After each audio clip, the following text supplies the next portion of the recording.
Amen. Amen. Amen. Il est vivant. Il est ressuscité. Qui? Jésus. Qui? Jésus. Merci les jeunes, vous avez témoigné. Merci beaucoup les jeunes. Nous allons passer au message, mes frères et sœurs. Dieu est merveilleux. Amen. Amen. Le message d'aujourd'hui est intitulé Les 10 lépreux. Nous allons lire dans le livre de Luc au chapitre 17,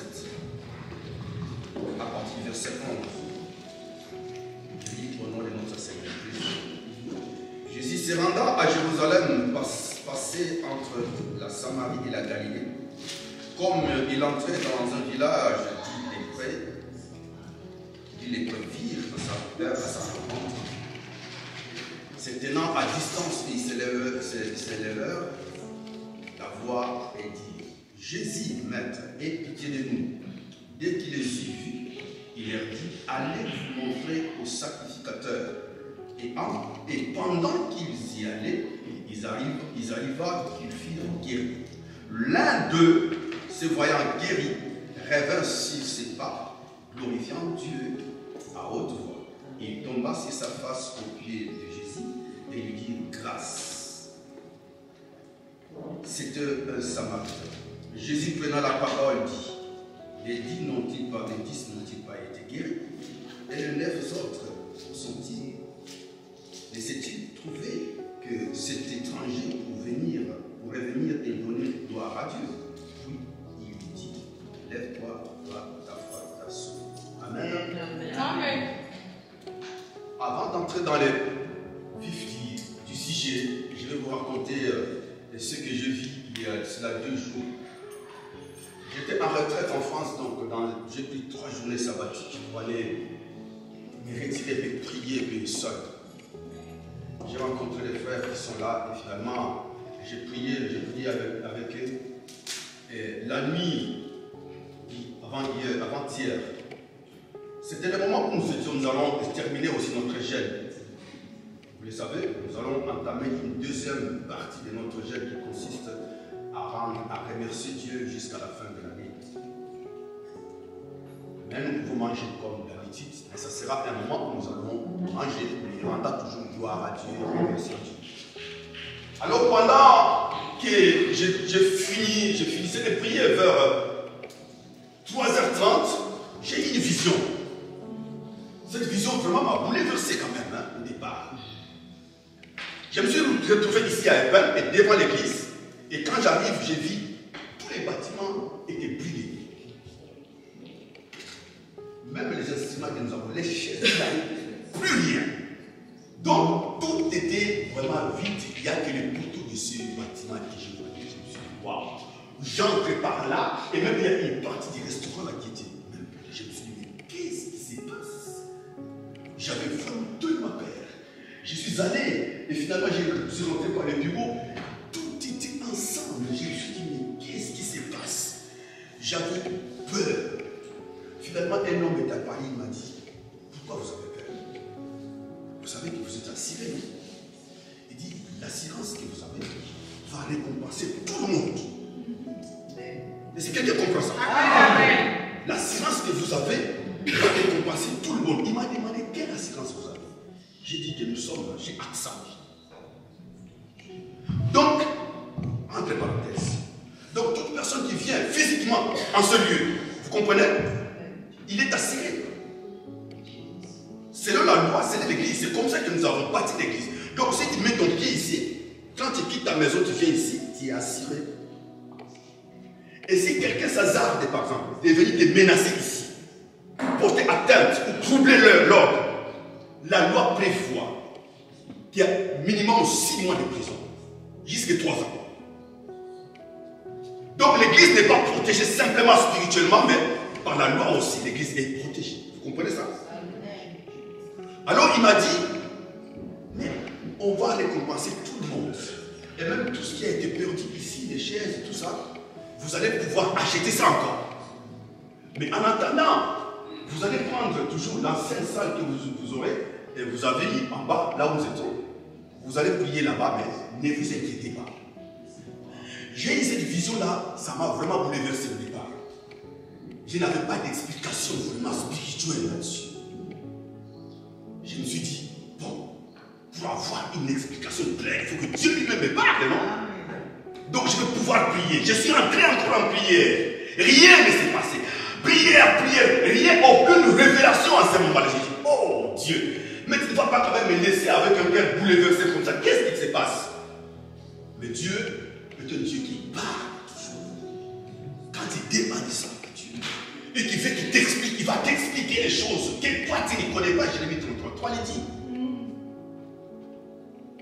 Aujourd'hui, vers 4 heures du matin, voilà la révélation qui commence à venir. Je vis la même salle être remplie de gens. Est-ce que vous comprenez? Être rempli qu'à tel point qu'il n'y avait pas de place. Mais finalement, lorsque à ce moment-là que Dieu me parle, j'ai vu des personnes qui ne venaient pas, qui sont toujours là, mais qui venaient alors on était coincés. Alors Dieu m'a dit, prends l'exemple d'une savane. Alléluia. Amen.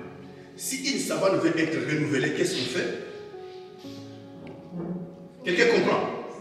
Si une savane veut être renouvelée, on brûle. Moi, je connais comment on renouvelle la savane. Donc, pour avoir de nouvelles herbes, pour avoir de nouveaux arbres, il faut tout brûler. Et quand vous allez attendre un petit moment, tout va commencer à pousser et germer. La révélation m'est apparue ce matin même. Je me suis dit, Seigneur, merci. Mais quand tout est renouvelé, donc tout ce que vous êtes en train de voir, c'est physique. Spirituellement, ces chaises seront renouvelées spirituellement. Les micros seront renouvelés spirituellement. Et vous tous, vous serez renouvelés spirituellement parce que vous serez baptisés de feu.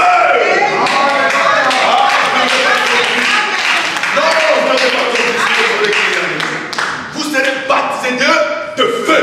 Et tout ce qui vous retenez, tout ce qui vous enchaînez, mes frères, ça va disparaître au nom de Jésus. Avant la fin de cette année, tout deviendra année par la puissance du Saint-Esprit et on glorifiera Dieu. Mais pour comprendre la révélation, vous voyez que c'est difficile, non? Il faut que Dieu lui-même t'explique et te parle. Dès ce même moment, je vis une sœur qui est, je vais la parler. Elle était poursuivie. Je vais la parler à la fin du culte. Très bien clair, donc ne doute pas. Elle était vraiment poursuivie. J'en ai parlé à notre pilote ce matin. Si nous voulons que Dieu nous parle, mes frères, Dieu n'est pas un Dieu de muet. Il faut le demander dans certaines circonstances. Et si Dieu ne vous parle pas, il y a un problème entre toi et Dieu. C'est-à-dire que ta relation avec Dieu n'est pas bonne. Il faut chercher à renouer ta relation avec Dieu. Tes oreilles s'ouvriront, tes yeux s'ouvriront et l'entendement sera renouvelé. Et il te parlera toujours. Parce que notre Dieu n'est pas un Dieu muet. Il ne dort pas, il ne somnole pas, mais il est toujours. Alléluia. Amen. C'est au même moment qu'il m'a envoyé dans ce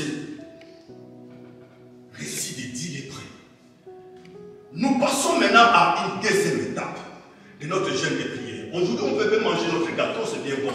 Mais il nous reste encore parce que 2 semaines. Ces 2 semaines, ça sera un temps de remerciement. Amen.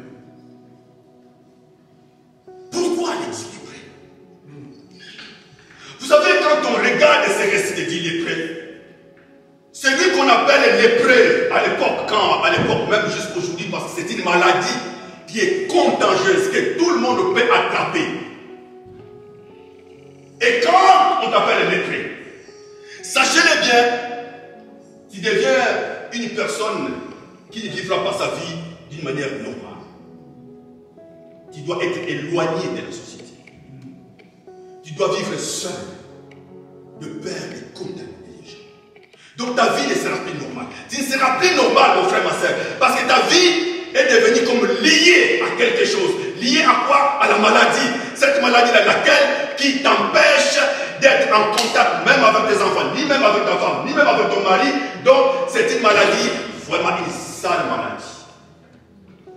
Et à l'époque de Moïse, qu'est-ce qu'on faisait?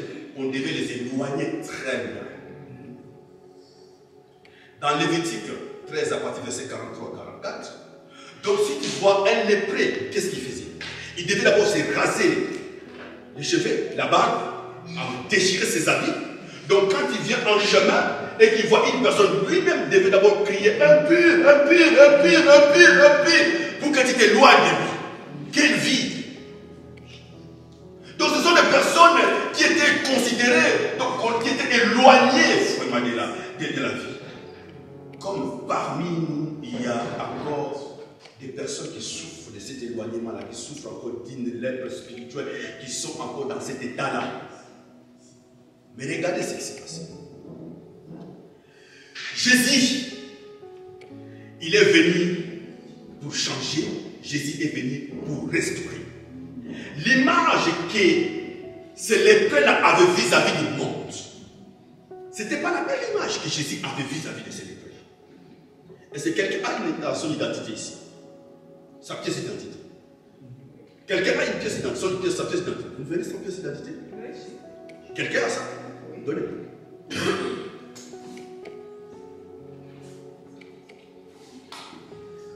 Je vais vous expliquer. Je ne suis pas policier. Je ne suis pas de la police. D'accord? Voilà. Ça, c'est la pièce d'identité de notre sœur Marie, non? Donc, si vous mettez ça sur l'ordinateur, toutes ces données vont sortir. Tout ce qu'il a fait. Donc, s'il a commis une gaffe, la police va les repérer ici. Et non, c'est une femme qui ne marche pas bien, donc on peut facilement les repérer. Ça, c'est oui. Imaginez-vous maintenant que cette identité que nous avons tous, on la donne seulement une seule fois dans la vie. Maintenant, la sœur Marie a perdu son identité. Elle a cherché, elle ne trouve pas. Elle est devenue malheureuse, non? Parce qu'avec cette identité, on lui a dit que sans cette identité, tu ne peux pas travailler. Vous comprenez? Tu ne peux pas aller en banque, on te demande donne-moi l'identité. Sans cette identité, tu ne peux pas voyager. Sans cette identité, tu ne peux presque rien faire parce que toute ta vie se trouve ici. Est-ce que quelqu'un comprend? Donc cela veut dire que pour elle, ah Seigneur, mais qui a vu mon identité? Je l'ai perdu. Je l'ai perdu. Et tout d'un coup, voilà. Il y a Papa Claude qui a vu ça en compte. Qui a vu un coup de route. Elle a beau chercher, elle n'a pas trouvé. Elle a perdu espoir. Sa vie était bloquée sans cette identité-là. C'est fini. Papa Claude vient comme par hasard. Et on lui a dit, attention, celui-là, il peut te faire une nouvelle identité. Seul lui qui a le pouvoir de le faire.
ce qu'il a déclaré, il le fera. Ne vous en faites pas.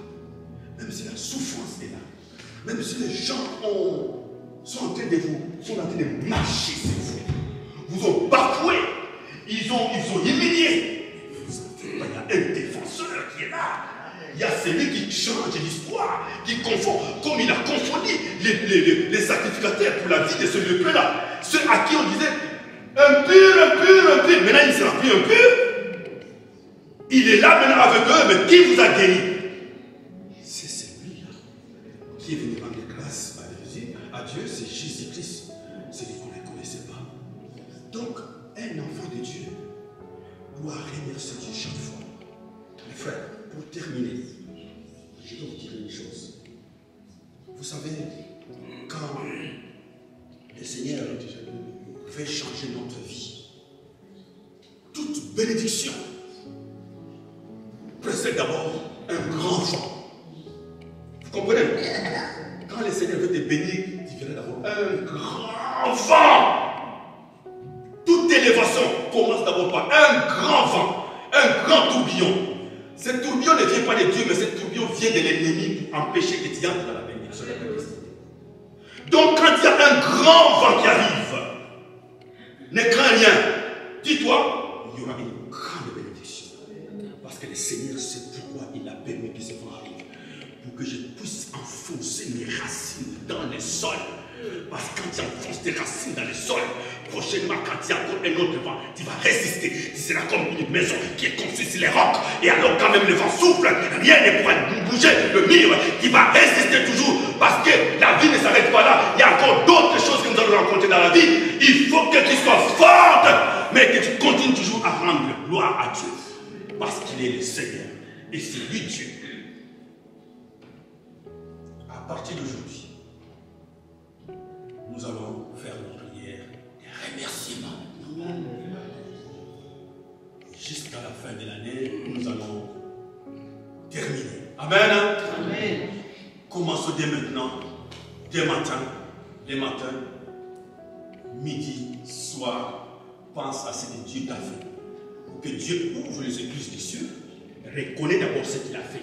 Et si tu ne reconnais pas, tu risques de tomber dans les pièges de l'ennemi. Reconnais d'abord ce que Dieu a fait pour toi et le Seigneur ouvrira les portes. Ne regarde pas ton problème, mais regarde celui que tu as été, ce que Dieu fait. Même le Fils de pour le souffle de la vie qu'il te donne, remercie-le parce qu'il est là et le jour prochain, tu rentreras dans la gloire de Dieu. Amen. Amen. Que le Seigneur vous bénisse. Amen.